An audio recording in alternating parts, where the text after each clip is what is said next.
বলায়ের দাহকার্য সম্পাদন করিয়া বিপিন রাত্রির দুপুরের পর বাড়ি আসিল। বাড়ি শুধু সবাই চিৎকার করিয়া কাঁদিয়া উঠিল। ওপাড়া হইতে কৃষ্ণলাল চক্রবর্তী আসিয়া অনেকক্ষণ হইতে বসিয়াছিলেন। বিপিনের মাকে নানা রকম বুঝাইতেছিলেন। তিনি বুঝিলেন এই সময় সান্ত্বনা দেওয়া বৃথা, সুতরাং হুঁকা হাতে রোয়াকের এক পাশে গিয়া দাঁড়াইলেন। বিপিন বলিল, কাকা কখন এলেন? তামাক পেয়েছেন? আর বাবা তামাক তামাক তো আছেই, এখন যে বিপদে পড়ে গেলে তা থেকে সামলে উঠলেই বাঁচি। বৌদিদিকে বোঝাচ্ছি সেই সন্ধ্যে থেকে। উনি মা, ওনার কষ্ট তো চোখে দেখা যায় না। এসো বাবা। পরে বিপিনের চোখের জল পড়িতে দেখিয়া বলিলেন, আহা, তুমিও অধৈর্য হলে চলবে কেন বাবা? এদের এখন তোমাকেই তো ঠান্ডা করতে হবে, বোঝাতে হবে। বৌদিদি বৌমা বিনা তোমাকে দেখেই তো ওরা বুক বাঁধবে বাবা। তোমার চোখের জল পড়লে কি চলে? এমন সময় আরও 2-5 জন প্রতিবেশী আসিয়া উঠানে দাঁড়াইলেন। একজন ঘরের মধ্যে ঢুকিয়া বিপিনের মাকে বোঝাইতে গেলেন, আর একজন বিপিনের হাত ধরিয়া পাশের ঘরে লইয়া গিয়া বসাইলেন। রাত অনেক হয়েছে, শুয়ে পড়ো সব। সকলেরই শরীর খারাপ, কেঁদে কেটে আর কি হবে বলো বাবা?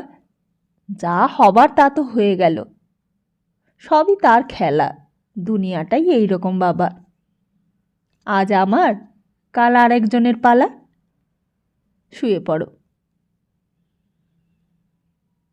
নমস্কার, আমরা শুনছি বিভূতিভূষণ বন্দ্যোপাধ্যায়ের লেখা উপন্যাস বিপিনের সংসার। আজ শুনছি 7ম পর্বটি। আমার গল্পপাঠ যদি আপনাদের পছন্দ হয় চ্যানেলটিকে সাবস্ক্রাইব করে পাশে থাকুন। কমেন্ট করে জানান গল্পটি কেমন লাগছে। ভালো লাগলে লাইক শেয়ার করতে ভুলবেন না।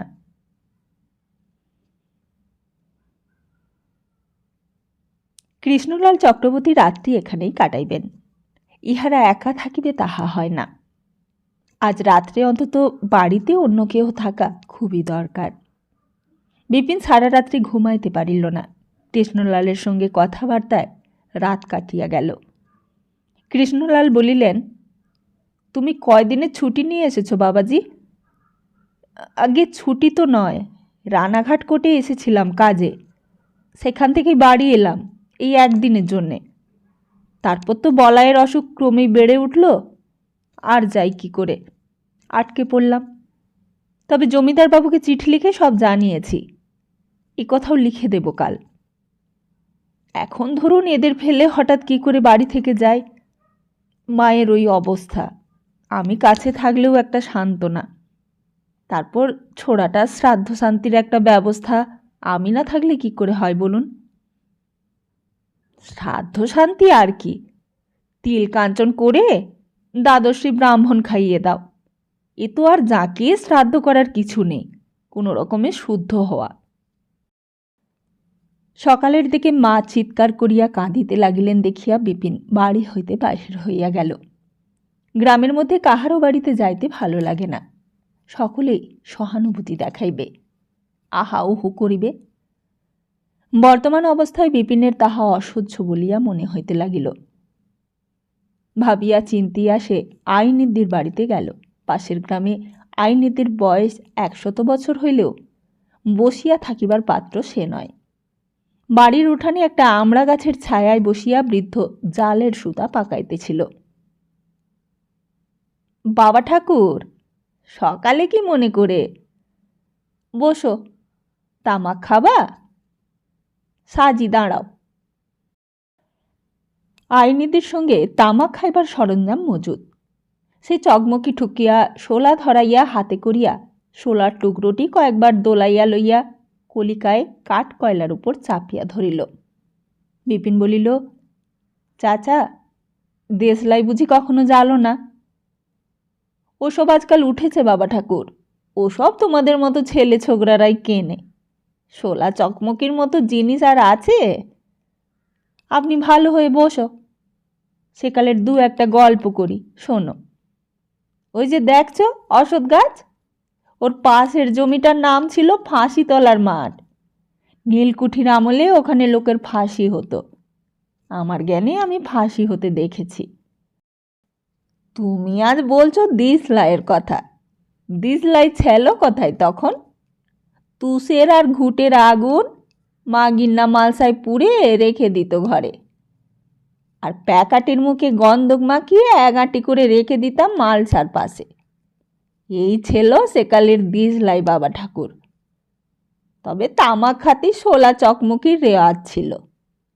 চাঁদমারির বিলি শোলার জঙ্গল, এক বোঝা তুলে এনে শুকিয়ে রাখো, ভোর বছর তামাক খাও, একটা পয়সা খরচ নেই। আর এখন একটা দিশালায় 1 পয়সা, একটা দিশালায় 1.5 পয়সা। কথা শেষ করিয়া অবজ্ঞাপূর্ণ দৃষ্টিতে আইনের দিয়ে একবার চারিদিকে চাহিয়া লইয়া জোরে জোরে তামাক টানিতে লাগিল। বিপিন বলিল, আচ্ছা চাচা, তুমি তো অনেক মন্ত্রতন্ত্র জানো, মানুষ মরলে তাকে এনে দেখাতে পারো? আইনদ্দি বিপিনের হাতের কলিকা দিয়া বলিল, ধরো একটা শোলা ফুটো করে তোমাকে হুঁকো বানিয়ে দিই। মন্তর অনেক জানি বাবা ঠাকুর, তোমার বাপ মায়ের আশীর্বাদে। শূন্য ভরে উড়ে যাব, আগুন খাবো, কাটা মুন্ডু জোড়া দেব। বিপিন এই এক কথা অন্তত 30 বার শুনিয়াছে বৃদ্ধের মুখে। কিন্তু মরা মানুষ আনতে পারো চাচা? মরলে কি মানুষ ফেরে বাবা ঠাকুর? আসমানে তারা হয়ে ফুটে থাকে, নয়তো শেয়াল কুকুর হয়ে জন্মায়। তবে একটা গল্প বলি শোনো। ইহার পর আইনতি একটা খুব বড় আজগুবি গল্প দিল, কিন্তু বিপিনের সেই দিকে মন ছিল না। সে আইনদীর বাড়ির উত্তরে সুবিস্তৃত বেতার মাঠ ও চাঁদমারির বিলের ধারে সবুজ পাতি ঘাসের বনের দিকে চাহিয়া অন্যমনস্ক হইয়া গেল। যখনই এইখানটিতে আসিয়া বসে, তখনই তাহার মনে কেমন এক অদ্ভুত ধরনের সব ভাব আসিয়া জোটে। বলাই চলিয়া গেল, কত দূরে, কোথায় কে জানে।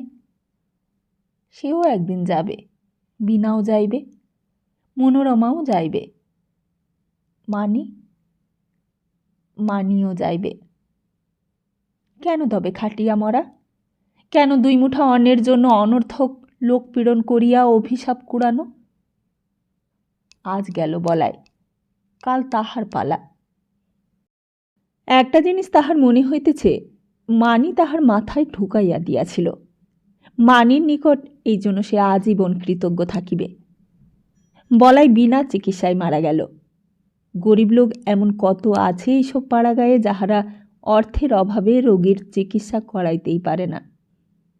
সে ডাক্তারি বই পড়িয়া কিছু শিখিয়াছে, বাকিটা না হয় মানিকে বলিয়া তাহার দেওর বীজপুরে ডাক্তারি করে, তাহার অধীনে কিছুদিন থাকিয়া শিখিয়া লইবে। ডাক্তারি সে করিবে, প্রজাপীড়ন কার্য তাহার দ্বারা আর চলিবে না। তাহার বাপ বিনোদ চাটুর্যে প্রজাপীড়ন করিয়া যথেষ্ট জমি জমা করিয়াছিলেন, যথেষ্ট প্রসার প্রতিপত্তি, যথেষ্ট খাতিরও হইয়াছিল। আজ সেই সব কোথায় গেল? বিনোদ চাটুর্যে মাত্র 17-18 বছর মারা গিয়াছেন। ইহার মধ্যেই তাহার পুত্রবধূ খাইতে পায় না। পুত্র বিনা চিকিৎসায় মারা যায়। বিধবা কন্যার সম্বন্ধে গ্রামে নানা বদনাম ওঠে। অসৎ উপায়ে উপার্জনের পয়সা আজ কোথায়? কোথায় বা তার জমি জমা? মানি তাহার চক্ষু ফুটাইয়া দিয়াছে নানা দিক দিয়া। জীবনে মানিকে সে গভীর কৃতজ্ঞতার সহিত স্মরণ করিতে চায় বহুবার, সারা জীবন ধরিয়া। বিপিন উঠিল। আইনতি বলিল, কি নিয়ে যাবা হাতে করে বাবা ঠাকুর? 2 মুরগির আন্ডা নিয়ে যাবা? নাকি তোমরা বুঝি ও খাও না? তবে 2 শাকের ডাঁটা নিয়ে যাও। ভালো শাকের ডাঁটা হয়েল বাবা ঠাকুর, সুমন্দিদের গরুর জন্য বাড়তি পারল না। ও মাখন, হ্যাঁ দে ও মাখন। বিপিন প্রভাতের রৌদ্রদৃপ্ত সুবিস্তীর্ণ বেতার মাঠের দিকে চাহিয়াছিল। চমৎকার জীবন! এইরকম বাঁশতলার ছায়ায়, এইরকম সকালের বাতাসে বসিয়া চুপ করিয়া মানির কথা ভাবা। কিন্তু ইহা জীবন নয়, ইহা পুরুষ মানুষের জীবন নয়। বিনোদ চ্যাটার্জি পুরুষ মানুষ ছিলেন। তিনি পৌরুষদীপ্ত জীবন কাটাইয়া গিয়াছেন। হৈ হৈ হল্লা, কঠিন কাজ, মামলা মোকদ্দমা, জমিদারি শাসন, দাঙ্গা হাঙ্গামা। বিপিন জানে সে এইসব কাজের উপযুক্ত নয়। সে শাসন করিতে পারে না তাহা নয়, সে দুর্বল বা ভীরুও নয়, কিন্তু তাহার ধাতে সহ্য হয় না ওইসব। বিশেষত মানির সংস্পর্শে আসিয়া সে আরও ভালো করিয়া এইসব বুঝিয়াছে। জীবনে অনেক ভালো জিনিস আছে, ভালো বই, ভালো গান, ভালো কথা কওয়া, খাওয়া দাওয়ার কথা, মামলা মোকদ্দমা বা পরচর্চা ছাড়াও আরও ভালো কথা জগতে আছে। মানি তাকে দেখাইয়াছে। জমিদারি শাসন ছাড়াও পুরুষ মানুষের জীবন আছে। রোগের সঙ্গে, মৃত্যুর সঙ্গে, নিজের দারিদ্র্যের সহিত সংগ্রাম করিয়া বড় হইতে চেষ্টা পাওয়াও পুরুষ মানুষের কাজ। একবার চেষ্টা করিয়া দেখিবেই সে। 3 মাস কাটিয়া গিয়াছে। এই 3 মাসের মধ্যে অনেক কিছু ঘটিয়া গেল। বিপিনকে বলায়ের শ্রাদ্ধ পর্যন্ত বাড়িতে থাকিতে হইল। বিনার ব্যাপারে একটু আশঙ্কাজনক বলিয়া মনে হইল বিপিনের কাছে। মনোরমা প্রায়ই বলে, দুইজনে গোপনে দেখাশোনা এখনও করে। মনোরমা স্বচক্ষে দেখিয়াছে। বিনাকে বিপিন এই জন্য তিরস্কারও করিয়াছে, কড়া কথাও শোনাইয়াছে। বিনা কাঁদিয়া ফেলে ছেলে মানুষের মতো, বলে, ওইসব মিছে কথা দাদা। আমি তোমার পায়ে হাত দিয়ে বলতে পারি, আমি পটলদার সঙ্গে আর দেখা করিনি। কথাটার মধ্যে খানিকটা সত্য ছিল। বলায়ের মৃত্যুর পর বিনার ধারণা হইল পটলদার সঙ্গে গোপনে কথা বলিবার এই লোভ ভালো নয়। এসব অনাচার, বিধবা মানুষের করা উচিত নয় যাহা, তাহা সে করিতেছিল বলিয়াই আজ ভাইটা মরিয়া গেল। বলাই মারা যাওয়ার 6 দিন পর পটল একদিন তাহাদের বাড়িতে আসিল। বিনার মা বাহিরে রোয়াকে বসিয়া তাহার সহিত কথাবার্তা কহিতেছিলেন। বলাইয়ের মৃত্যু সংক্রান্ত কথাই বেশি। বিনা লক্ষ্য করিল কথা বলিতে বলিতে পটলদা জানালার দিকে আগ্রহ দৃষ্টিতে চাহিতেছে। অন্যবার বিনা এতক্ষণ মায়ের কাছে গিয়া দাঁড়ায়, পটলের সঙ্গে কথা কওয়াও শুরু করে, কিন্তু আজ সে ইচ্ছা করিয়াই যায় নাই। আর কখনোই সে পটলদার সামনে বাহির হইবে না।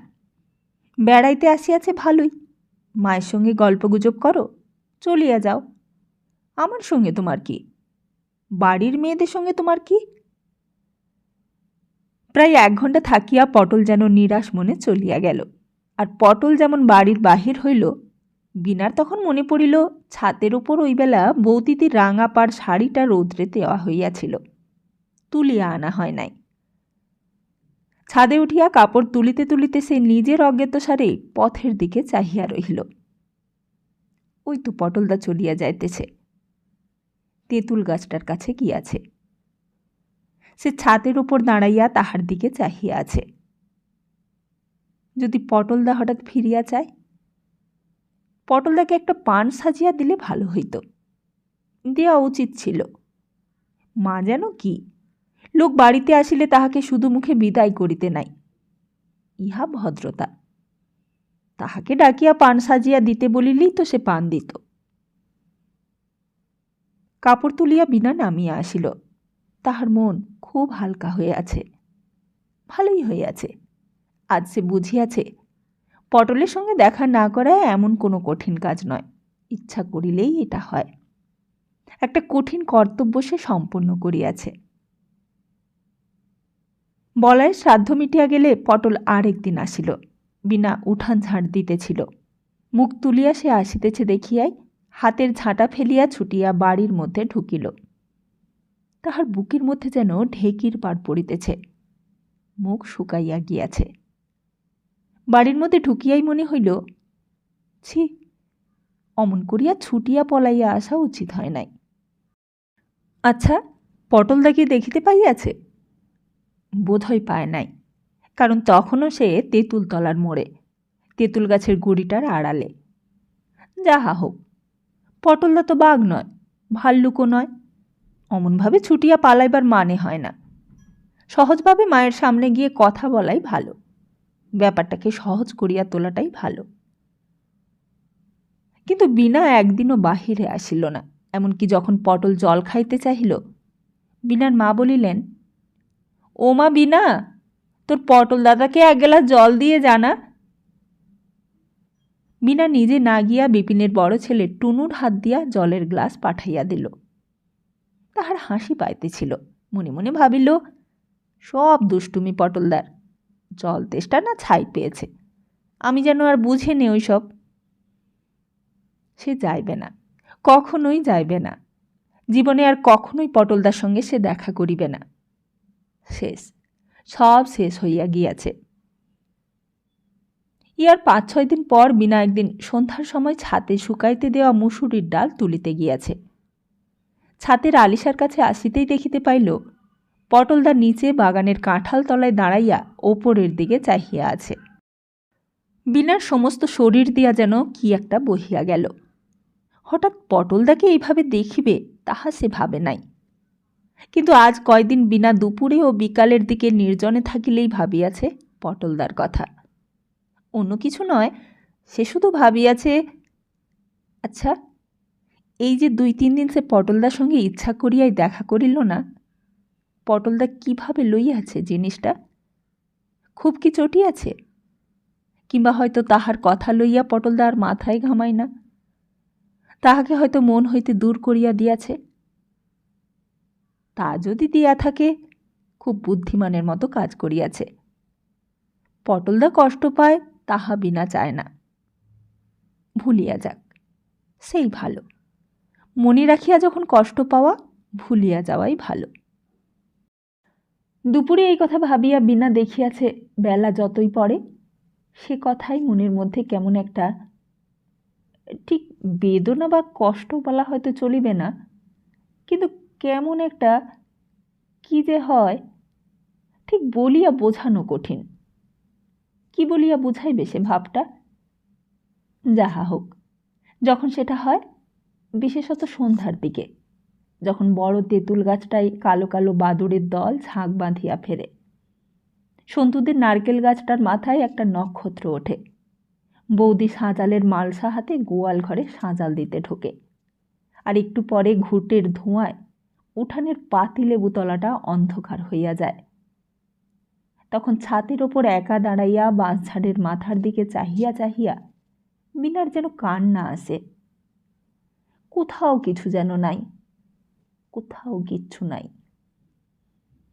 এই ভাবটা সে বেশিক্ষণ মনে থাকিতে দেয় না। তক্ষুনি তাড়াতাড়ি ছাদ হইতে নিচে নামিয়া আসে। নিজের কান্নাতে নিজেই লজ্জিত হয়, ভীতও হয়। অথচ কাহাকেও কিছু বলিবার উপায় নাই, কাহারও নিকট একটু সান্ত্বনা পাইবারও উপায় নাই। মা নয়, বৌদিদি নয়, কাহারও কাছে কিছুই বলা চলিবে না। বিনা তাহা বোঝে।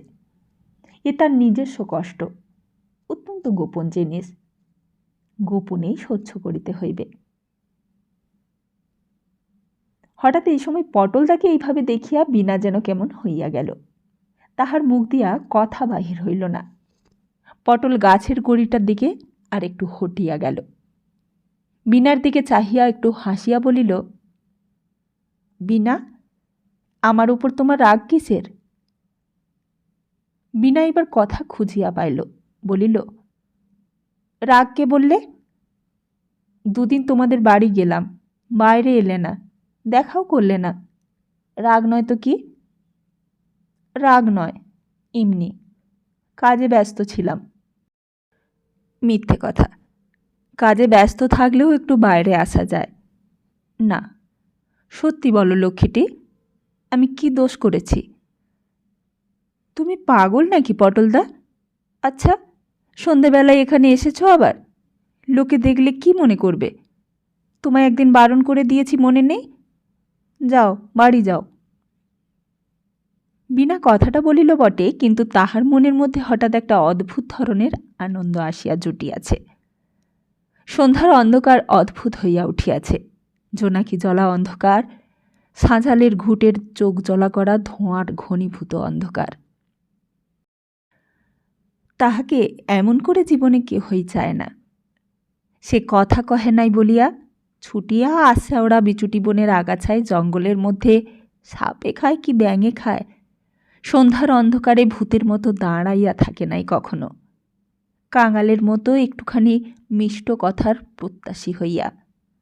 বিশেষ করিয়া যখন সে তাচ্ছিল্য দেখাইয়াছে, সামনে বাহির হয় নাই, কথাও কয় নাই, তাহার পরেও এক পটলদা ছাড়া।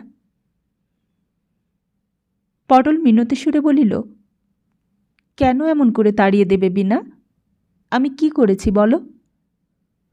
তুমি কিছু করনি, কিন্তু তোমার সঙ্গে আমার কথাবার্তা আর চলবে না। কেন চলবে না বিনা? কেউ পছন্দ করে না। কেউ মানে কে কে শুনতে পাবো না? না, তা শুনে কি হবে? ধরো আমার বাড়ির লোক, আমি তো আর স্বাধীন নই, তারা যদি বারণ করেন, অসন্তুষ্ট হন, আমার কি তা করা উচিত? তুমি আমায় ভালোবাসো না? বিনা চুপ করিয়া বসিয়া রহিল। আমার কথার উত্তর দাও বিনা। আচ্ছা পটলদা, ও কথার উত্তর শুনে লাভই বা কি? আমার আর তোমার সঙ্গে দেখা করা চলবে না। তুমি কিছু মনে করো না পটলদা, এখন বাড়ি যাও। লোকে কি মনে করবে বলো তো? সন্ধেবেলা এখানে দাঁড়িয়ে আমার সঙ্গে কথা বলছো দেখলে বৌদিদি এক্ষুনি ছাতের ওপর আসবে। তুমি যাও এখন। আচ্ছা, এখন যাচ্ছি। কাল আসবো? না। পরশু আসবো? না। কবে আসবো? তুমি বলো বিনা। কোনো দিন না। কেন আমায় এসব কথা বলাচ্ছ পটলদা? আমি এক কথার মানুষ, যা বলেছি তা বলেছি। যাও এখন। তাড়াবার জন্য অত ব্যস্ত কেন বিনা? যাবই তো, থাকতে তো আসিনি। আচ্ছা বেশ, তাই যদি তোমার ইচ্ছে হয় তবে চললাম। আর এও বলে রাখছি, জীবনে আর কখনো আমায় দেখতে পাবে না। না পাই না পাবো, তা আর কি হবে? না পটলদা, আর বকিও না, কথায় কথা বাড়ে। আমি নিচে নেমে যাই, বৌদিদি কি মনে করবে? কতক্ষণ ছাদের ওপরে এসেছি। পটল আর কোনো কথা না বলিয়া চলিয়া গেল। কিন্তু বিনা যেমন সিঁড়ির মুখে নামিতে যাইবে, দেখিল অন্ধকারের মধ্যে মনোরমা দাঁড়াইয়া আছে।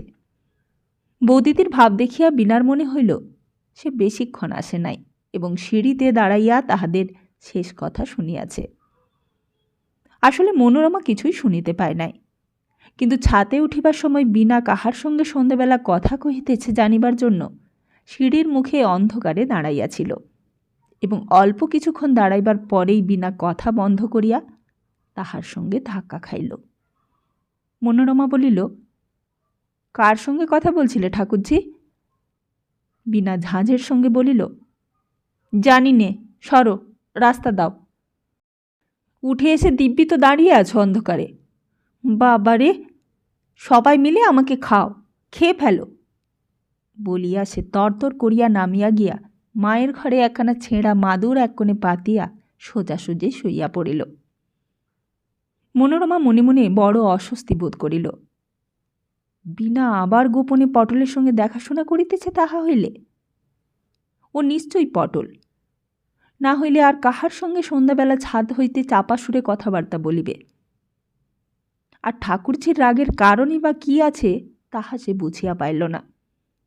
সে আড়ি পাতিয়া কাহারও কথা শুনিতে যায় নাই সিঁড়ি ঘরে। কি কথা হইতেছিল আর কাহার সহিত কথা হইতেছিল তাহাও সে জানে না, তবে আন্দাজ করিয়াছিল বটে। দুশ্চিন্তায় মনোরমার রাত্রে ভালো ঘুম হইল না। ঠাকুরজি দিন কতক পটলের সামনে বাহির হইত না, তাহাতে মনোরমা খুব খুশি হইয়াছিল মনে মনে। কিন্তু এত বলার পরেও আবার যখন শুরু করিল, তাও আবার লুকাইয়া, তখন ফল ভালো হইবে না। কি করা যায়? কি করিয়া সংসারে শান্তি আনা যায়? তাহাদের বাড়িটাকে যেন অলক্ষিতে পাইয়া বসিয়াছে। দারিদ্র, রোগ, মৃত্যু, অনাচার, কুৎসা, কলঙ্ক। বিনা ঠাকুরজি যে রাগ করে, নতুবা কাল দুপুরবেলা রান্নাঘরে বসিয়া সে বেশ করিয়া বুঝাইয়া সুঝাইয়া বলিতে পারে। বলিতে পারে যে এইসব ব্যাপারের ফল কখনো ভালো হয় না। পটল বিবাহিত লোক, তাহার স্ত্রী পুত্র বর্তমান। বিনাকে লইয়া নাচানো ছাড়া তাহার আর কি ভালো উদ্দেশ্য থাকিতে পারে। সমাজে থাকিতে হইলে সমাজ মানিয়া চলিতে হয়। বিনা বিধবা, বিশেষত ছেলে মানুষ, অনেক বুঝিয়া তাহাকে এখন সংসারে চলিতে হইবে। কিন্তু বিনা শুনিবে কি তাহার হিতোপদেশ? ইহার পর পটল আরেক দিন আসিল, অমনি সন্ধ্যাবেলা, অমনভাবেই লুকাইয়া। কিন্তু এই কয়দিন বিনা গৃহকর্মে ব্যস্ত ছিল। ছাতে যাইবার প্রয়োজন ছিল না বলিয়াই সে যায় নাই। ছাতে গিয়াছিল মনোরমা। সিঁড়ির মুখে নামিবার সময় দেখিতে পাইল পটল কাঁঠাল তলায় দাঁড়াইয়া আছে, আর তাহাকে দেখিয়াই পটল গুঁড়ির আড়ালে সরিয়া যাইবার উপক্রম করিল। সে একটু থতমত খাইয়া গেল। তাহাকেই বিনা বলিয়া ভুল করিয়াছিল নাকি সন্ধ্যার অন্ধকারে? মনোরমার হাসিও পাইল। ভাবিল, পোড়ামুখো ড্যাগরার কাণ্ড দেখো, জঙ্গলের মধ্যে এই ভর সন্ধেবেলা দাঁড়িয়ে মরছেন মশার কামড় খেয়ে, খ্যাংরা মারো মুখে। কিন্তু বিনাকে সে কিছুই বলিল না, তাহাকে চোখে চোখে রাখিল। বিনা চুপি চুপি ছাদে যায় কিনা দেখিবার জন্য। ওদের মধ্যে নিশ্চয়ই পূর্ব হইতেই বলা কওয়া ছিল। রাত্রে শুইবার সময় সে কৌশল করিয়া বিনাকে কথাটা বলিল। আজ হয়েছে কি জানো ঠাকুরজি, ওপরে তো ছাদে গিয়েছি সন্ধ্যের সময়, দেখি কে একজন কাঁঠাল তলায় দাঁড়িয়ে। ভালো করে চেয়ে দেখি। বিনার মুখটা শুকাইয়া গেল। বলিল, পটলদা?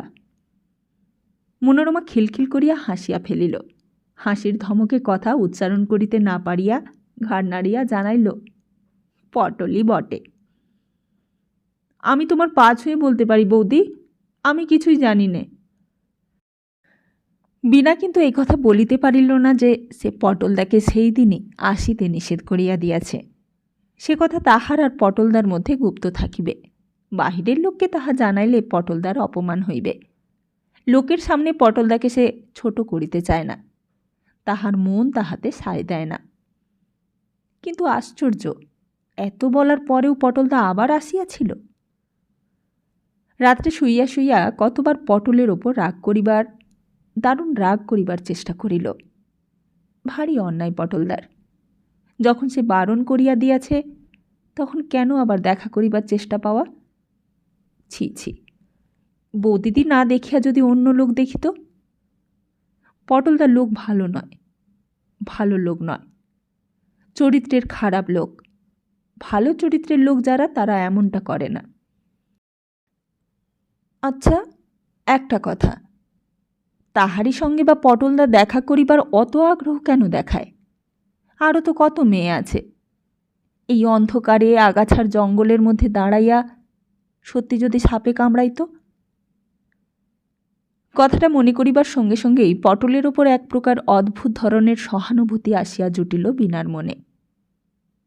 মা গো, পটলদাকে সাপে কামড়াইত? না না, ভাবিতেও কষ্ট হয়। তাহারই জন্য পটলদাকে সাপে কামড়াইত, আর কি হতো তাহার জন্য ভাবে না? তাহার মুখের কথা শুনিবার তো অত আগ্রহও দেখায় না। সংসারে কে তাহার জন্য ভাবিয়া মরিতেছে? কোন আলো আছে তাহার জীবনে? এই শূন্য অন্ধকার জীবনের মধ্যে তবুও তো পটলদা তাহার সঙ্গে একটু কথা কহিবার ব্যাকুল আগ্রহে রাত্রি, অন্ধকার, সাপের ভয়, মশার কামড়, লোকনিন্দা অগ্রাহ্য করিয়া চোরের মতো দাঁড়াইয়া থাকে ভাঙা কোঠার পাত্রে জঙ্গলের মধ্যে, যেখানে বিছুটির জঙ্গল এমন ঘন যে দিন মানেই যাওয়া যায় না। তাও তো দাঁড়াইয়া দাঁড়াইয়া বৃথা ফিরিয়া গেল, চোখের দেখাও তো তাহাকে দেখিতে পায় নাই। নিজের স্বামীকে বিনা মনে করিতে পারে, খুব সামান্য, অস্পষ্টভাবে। 11 বছর বয়সে বিনার বিবাহ হয়। 1 বছর পর বাপের বাড়ি থাকিতেই একদিন সে শুনিল স্বামীর মৃত্যু হইয়াছে। মনে আছে, বেশ ছেলেটি, খুব অল্পদিন দেখাশোনা হইয়াছিল। কোথায় স্কুলে পড়িত।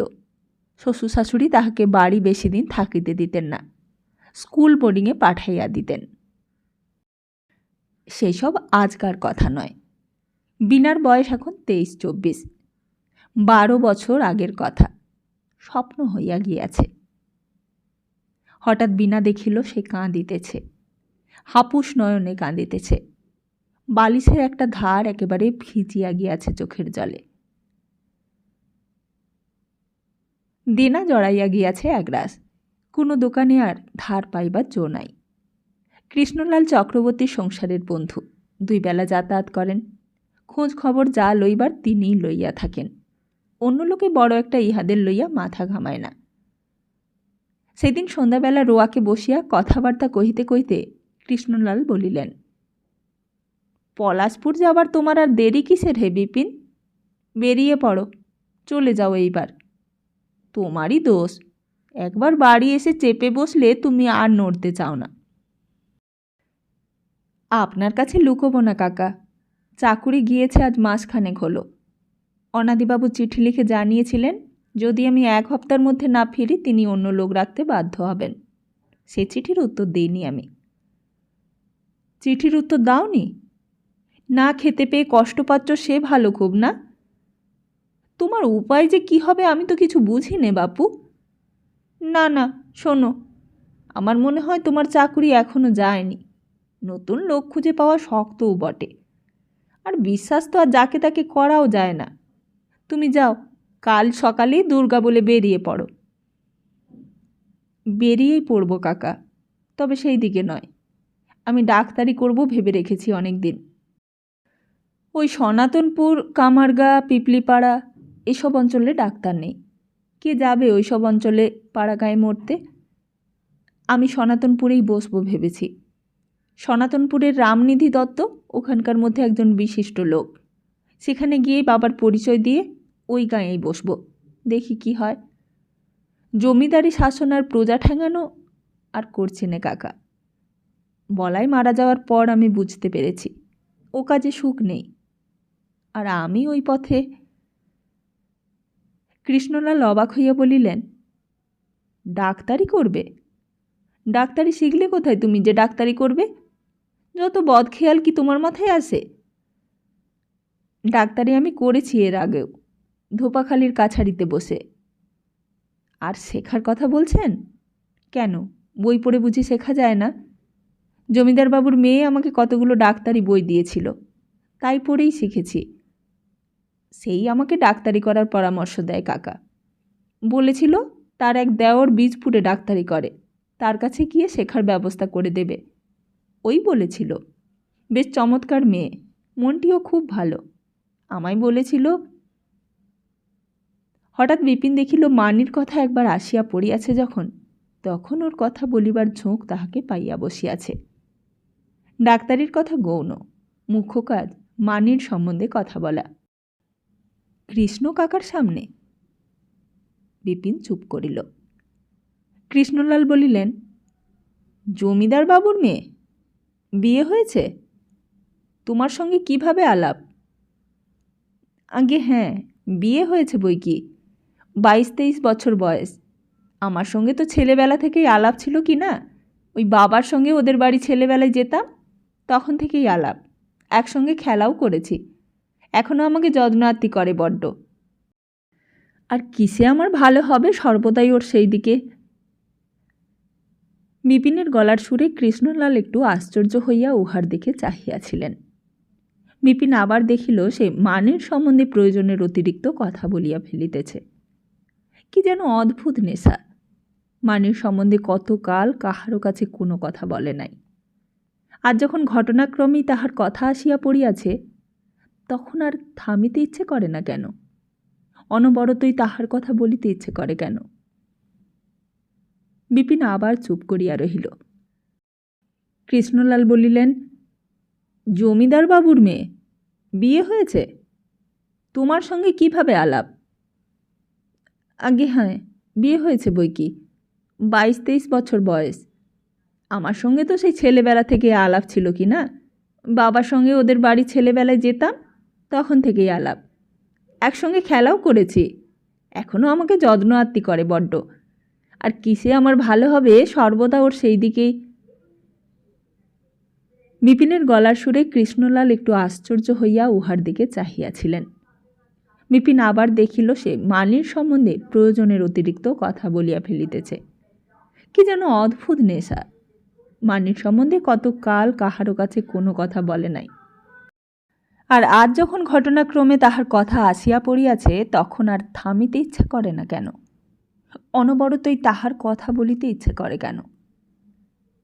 বিপিন আবার চুপ করিয়া রহিল। কৃষ্ণলাল বলিলেন, তা বেশ, তোমার সঙ্গে এইবার বুঝি দেখাশোনা হয়েছিল? শ্বশুরবাড়ি থেকে এসেছিল বুঝি? না, বিপিন আর কিছু বলিবে না। সে সামলাইয়া লইয়াছে নিজেকে। কৃষ্ণলালের প্রশ্নের উত্তরে সংক্ষেপে বলিল, হ্যাঁ। তাহার বুকের মধ্যে ধড়াস ধড়াস করিতেছে, কেমন এক প্রকারের উত্তেজনা। মানির কথা এতদিন কাহারও সহিত হয় নাই। অনেক জিনিস চাপা পড়িয়াছিল। হঠাৎ অনেক কথা, অনেক ছবি তাহার মনে পড়িয়া গেল মানির সম্বন্ধে। কান দুটা যেন গরম হইয়া উঠিয়াছে, লাল হইয়া উঠিয়াছে কি দেখিতে? কৃষ্ণলাল কি তা দেখিতে পাইতেছেন? দিন 15 পর রাত্রে একদিন মনোরমা বলিল, তোমায় তো কোনো কথা বললেই চটে যাও, কিন্তু আমার হয়েছে যত গোলমাল, আমি যত ঝক্কি পোয়াচ্ছি। 3 দিন কাঠা হাতে করে এরোর বাড়ি থেকে চাল ধার করে আনি, তবে হাঁড়ি চড়ে। আমি তো মেয়ে মানুষ, কয়দিন বা লোকে আমাকে দেয়? পাড়ায় আর ধার পাওয়া যাবে না, এইবার বেপাড়ায় বেরোতে হবে কাল থেকে। তা আর কি করি, কাল থেকে তাই করব। ছেলেগুলো উপোস করবে, মা উপোস করবেন, এ তো আর চোখে দেখতে পারবো না। মনোরমার কথাগুলো খুব ন্যায্য বলিয়াই বোধ হয় বিপিনের কাছে তিক্ত লাগে।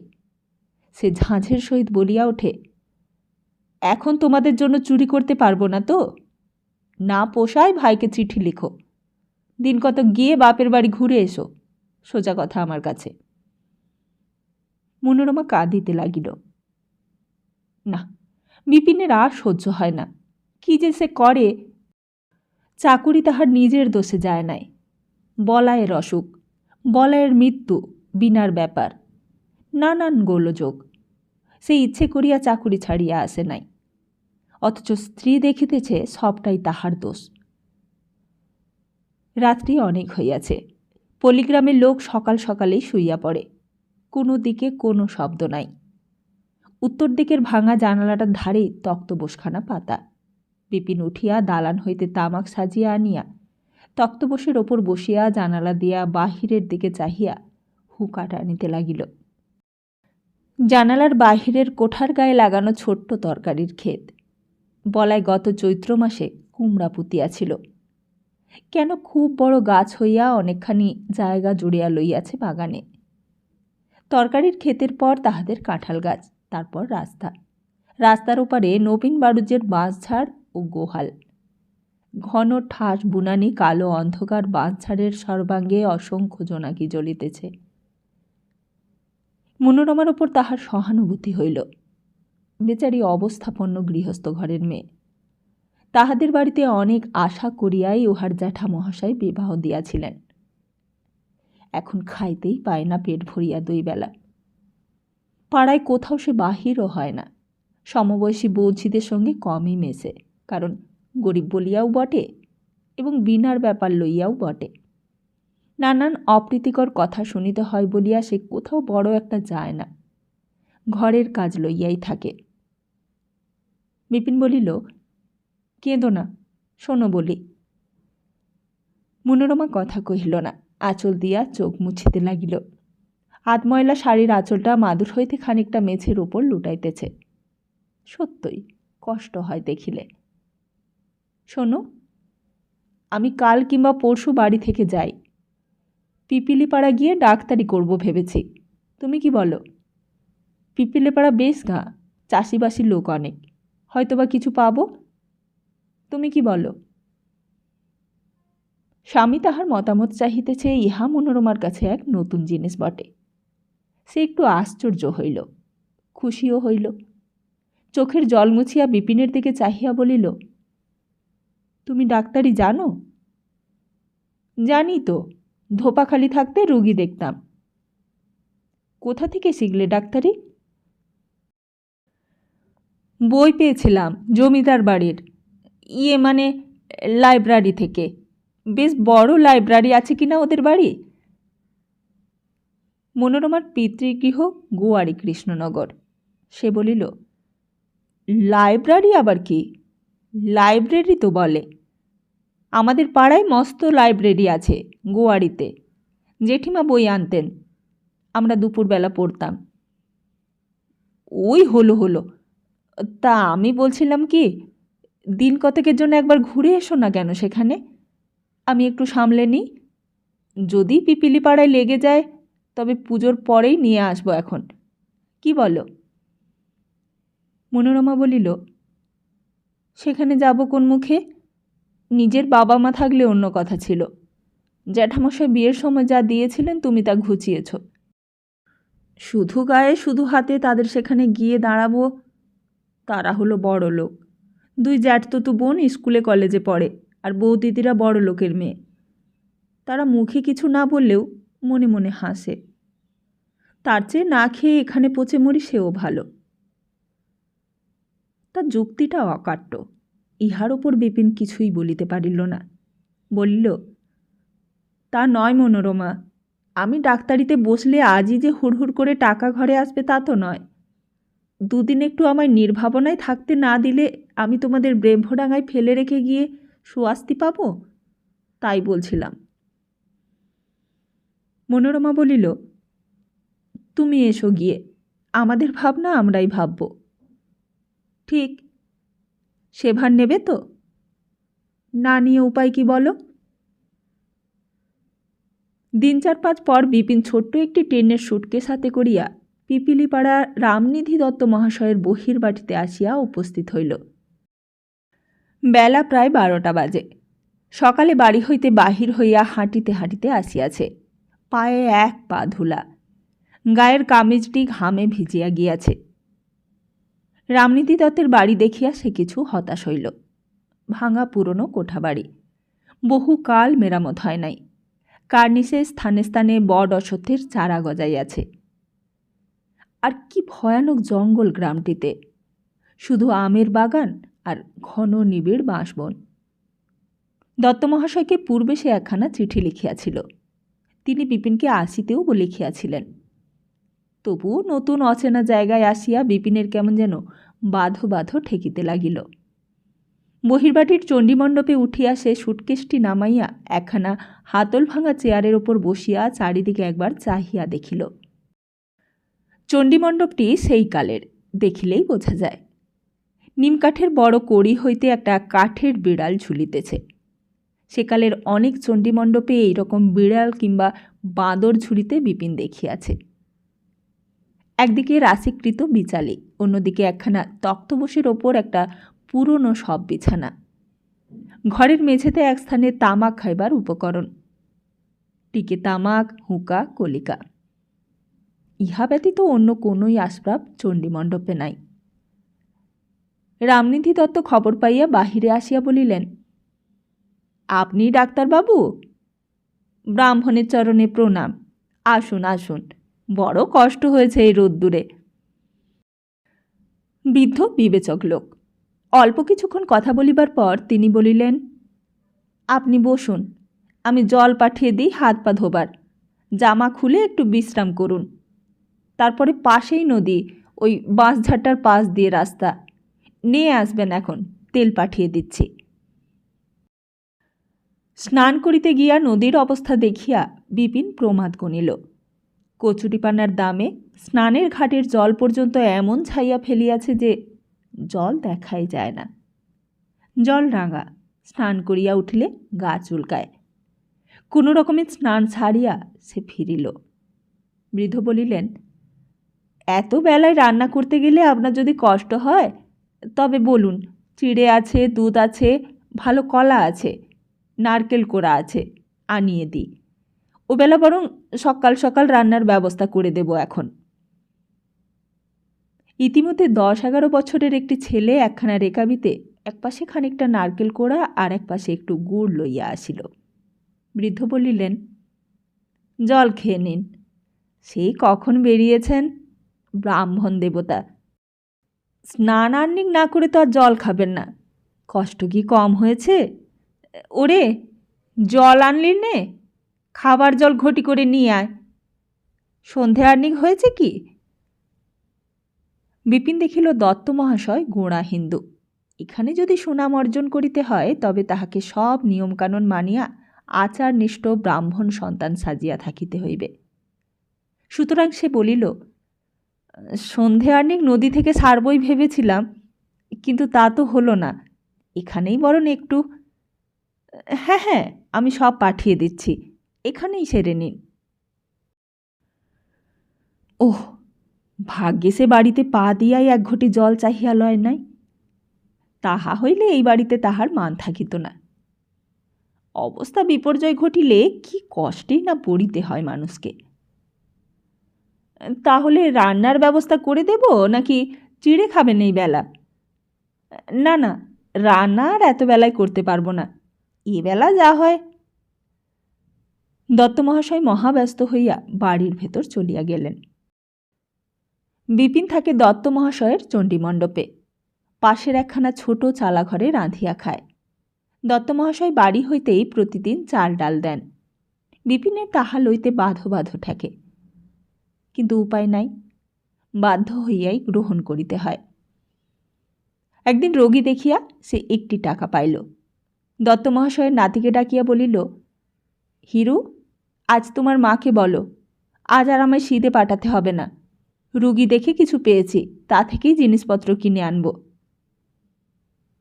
এইখানে কিছুদিন থাকিয়া সে দেখিল একটা ডাক্তারখানা না খুলিলে ব্যবসা ভালো করিয়া চলিবে না। পাশের গ্রামের নাম কাপাসডাঙ্গা। সেখানে সপ্তাহে 2 বার হাট বসে। 8-10খানি গ্রামের লোক একত্র হয়। দত্তমহাশয়ের সহিত পরামর্শ করিয়া সেইখানে হাটতলায় একটি চালা ঘরে টিনের ওপর আলকাতরা দিয়া নিজের নাম লিখিয়া ঝুলাইল। একটা কেরোসিন কাঠের টেবিলে অনেকগুলি পুরনো শিশি বোতল সাজাইয়া দত্তমহাশয়ের চণ্ডীমণ্ডপ হইতে সেই হাতল ভাঙা চেয়ারখানা চাহিয়া আনিয়া টেবিলের সামনে পাতিয়া রীতিমতো একটি ডিসপেন্সারি খুলিয়া বসিল।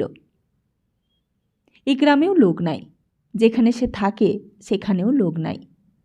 তাহার ওপর নিবিড় জঙ্গল 2 গ্রামে। দিন মানেই বাঘ বাহির হয় এমন অবস্থা। কথা কহিবারও মানুষ নাই। সকালে উঠিয়া সে এইখানে আসিয়া ডাক্তারখানায় বসে। দুপুরে ফিরিয়া স্নান ও রান্নাবান্না করে। আহারান্তে কিছু বিশ্রাম করিয়া আবার হাটতলায় আসিয়া ডাক্তারখানা খোলে। চুপ করিয়া সন্ধ্যা পর্যন্ত বসিয়া থাকে। তারপর অন্ধকার ভালো করিয়া হইবার পূর্বে দত্তবাড়ি ফিরিয়া যায়। কারণ পথের 2 ধারে বনে বাঘের ভয় আছে।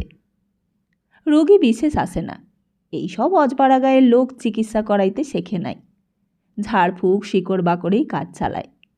বিপিন তাহা জানে, কিন্তু জানিয়াও উপায় কি? তাহার মতো হাতুড়ে ডাক্তারের কোন শহরে স্থান হইবে? বাড়িতে তাহার বাবার একজোড়া পুরনো চশমা পড়িয়াছিল, সেইটা সঙ্গে আনিয়াছিল। ডাক্তারখানায় বসিবার বা দৈবতপ্রাপ্ত কোনো রোগীর বাড়ি যাইবার সময় সেই চশমা চোখে লাগায়, কিন্তু সবসময় চোখে রাখা যায় না। সে চশমার কাচের ভেতর দিয়া সব যেন ঝাপসা দেখায়। যুবকের চোখের উপযুক্ত চশমা নয়, কাজেই অধিকাংশ সময়েই চশমা চোখ হইতে খুলিয়া পুছিবার ছুতা করিয়া হাতে ধরিয়াই রাখিতে হয়। আশপাশের গ্রাম হইতে মাঝে মাঝে লোক হাটবারে আসিয়া ডিসপেন্সারিতে বসে। তাহারা প্রায়ই নিরক্ষর চাষি। চশমা পরা ডাক্তারবাবুকে দেখিয়া সম্ভ্রমের সহিত বলে, সালাম ডাক্তারবাবু, ভালো আছো? আপনার ডিপনসিল ভালো চলছেন?